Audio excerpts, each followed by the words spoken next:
In September of 2009, local artist Mark Heckman drove a giant tooth around the streets of downtown Grand Rapids in the bed of a pickup truck.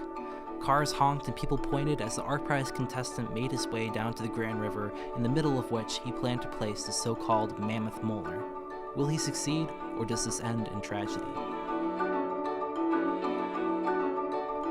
That's right, this is GR Revealed, the first episode of my podcast in which we take a deep dive into some of the more obscure parts of Grand Rapids history.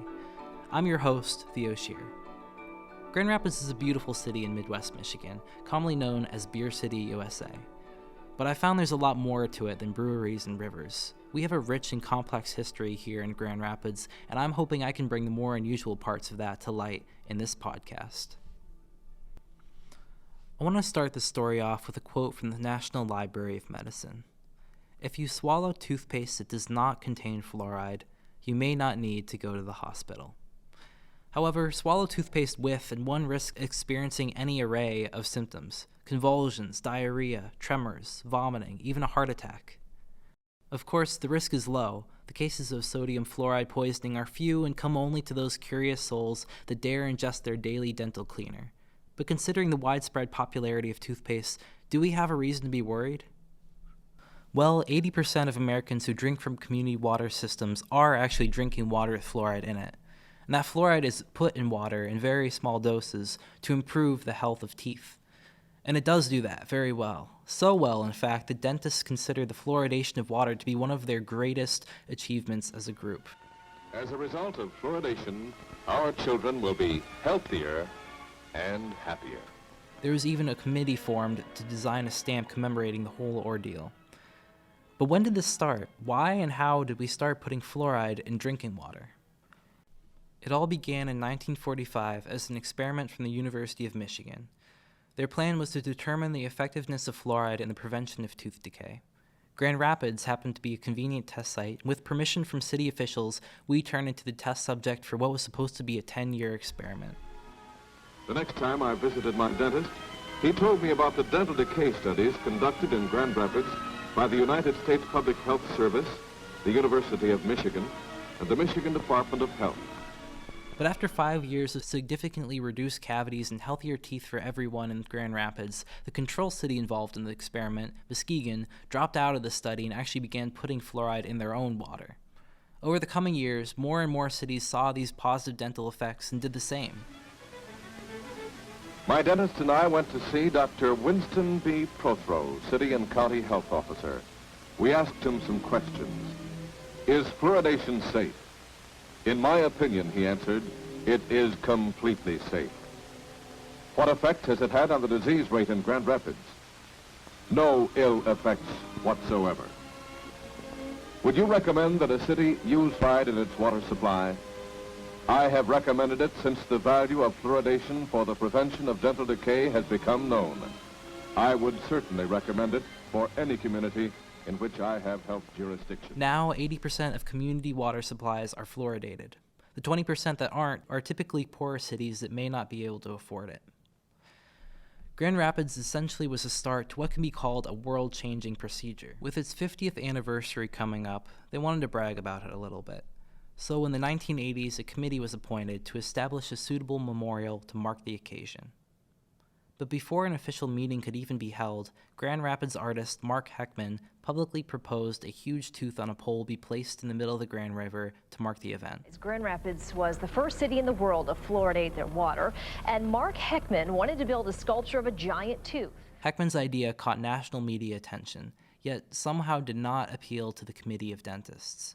Dr. Charles Caldwell, president of the West Michigan Dental Society, says, fluoride is probably the single most significant healing effort in dentistry, and an extracted tooth represents just the opposite, feelings of pain or suffering or anxiety. Even after hearing Heckman's initial proposal in 1988, the committee still didn't budge. Due to a lack of funds, they settled for a small marble commemorative plaque with a built-in drinking fountain. But by the next decade, the soft marble was worn down by vandalism and Michigan winters, and the committee once again had to discuss a replacement. Coincidentally, a developer had recently bought the surrounding land to build a $100 million hotel, and their plans would overlap with the location of the monument. It was time for it to go. The committee made an agreement with the new JW Marriott Hotel to facilitate the construction of a new monument located next to the building. 3 artists were asked to present their proposals for a new public sculpture. In the meantime, Mark Heckman didn't stop campaigning. Dubbed Operation Pearly White, Heckman enrolled a series of billboards in the city's 2009 art competition, Art Prize, supporting his ideas. He even went as far as to construct a styrofoam prototype to the molar, parading it through downtown in a truck before attempting to place it in a rock in the middle of the Grand River. The stunt was documented by a local radio station. We're bringing in the giant tooth. We're on our way to the Grand River. A lot of people are walking by that are kind of amazed and amused. They didn't think it could really happen. How's it going? So, it's art to go. A mammoth molar monument on the move. Well, I mean, really, who's to say what's art? Maybe the whole gag was. With the help of morning radio personality Red Noise, artist Mark Heckman exposed his giant tooth to the city this morning. All week, Heckman's been sending notes to the media suggesting he was holding himself hostage and pulling out all his teeth because local officials responded to his tooth sculpture idea like they would to bad breath. So they lashed Big Tooth to a flat-bottom boat and headed out, with the artist on live drive-time radio hyping his proposed molar on a mast, a much bigger fiberglass model on a pole in the middle of the Grand. It'd be a bigger tooth, but we wanted to prove that what a giant tooth sculpture in the river would look like, and we've done that. Oh, it'd be awesome. People would come to this city and talk about it, and that's what we want. We want everybody to know we're the first city in the world to fluoridate our water. That's the whole reason behind this project. The tooth never got onto the rock, but for a few minutes people had a chance to get some idea of what Heckman's sculpture would look like. And Heckman had another chance to try to get the city to bite. For Live at 5:30, I'm Henry Earp. The tooth unfortunately did not stick to the spot on the rock in which Heckman hoped to place it, and they had to boat it back to shore. Heckman's efforts were still ignored by city's officials, and Dutch artist Cyril Luxemburg was chosen to design the new memorial. His creation, Steel Water, is there today, and many Grand Rapids residents will recognize it as the tall blue sculpture by the entrance of the Marriott Hotel, looking out over the very spot in the Grand River where Mark Heckman's giant tooth was planned to go. It cost $350,000 in total, and it clocks in at 33 feet tall and 5 tons. Amy DeYoung, president of the West Michigan District Dental Society, said Steel Water symbolizes strengthening the water and strengthening the teeth. But to many, the sculpture is menacing and disjointed. From what I've seen, people do not stand back and admire Steel Water as they do the Calder statue in Calder Plaza. They walk past it. What parts of it that can be reached by human hands are typically covered in stickers and graffiti. The most joy it brings is when children decide to play on it, which lasts as long as their parents don't notice and tell them to stop for fear they might bump their heads on the hard, cold steel. Mark Heckman didn't live to see the installation of Steel Water. He died in 2010 after a 2-year struggle with non-Hodgkin's lymphoma in December 2008. Heckman has footprints all over Grand Rapids.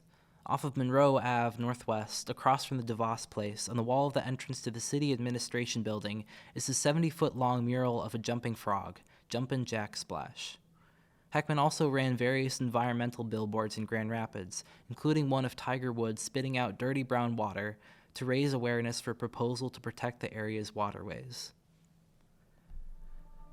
The community members of Grand Rapids remember Mark Heckman as someone who never gave up on his beliefs and strived to change the city for the better and bring awareness to important issues. After the Fluoride Commemorative Committee initially struck down Heckman's tooth idea, he said to an AP News reporter, "Fluoride was called a communist plot, forced medication, or worse yet, rat poison. Those who advocated fluoridation had to face tremendous opposition, but they didn't give up, and neither will I." This has been an episode of GR Revealed. I'm your host, Theo Shear. Thank you for listening.